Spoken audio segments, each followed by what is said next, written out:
In today's video, I am going to teach you how to build a Propsoal on Pandadoc. To begin, open Pandadoc and go to the Templates section. This is where you build reusable documents that you can send again and again. Click the Create button, choose Template, and then select Blank. Starting from a blank template gives you full control over the layout, so you can match your branding and keep the proposal clean and easy to read. Once your blank template opens, you will start adding your content. On the right side of the screen, find the plus icon to open the content blocks. Click it, then drag a text block onto the page wherever you want your proposal copy to appear. Click into the text area and type your proposal content.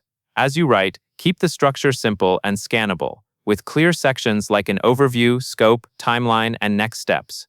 Even if you plan to refine the wording later, it helps to get the main information in place now, so the document has a strong flow. Next, you will add pricing. From that same right sidebar, drag the pricing table into the document. Place it near the section where you discuss deliverables or the investment, so it feels natural to the reader.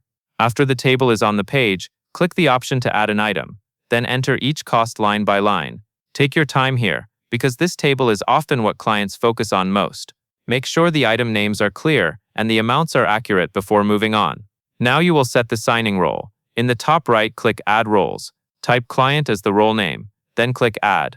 Roles control who needs to fill out or sign fields, so this step is important for routing signatures correctly. Finally, add the signature field. From the sidebar, drag the signature field onto the page, usually near the end of the proposal where the agreement language sits.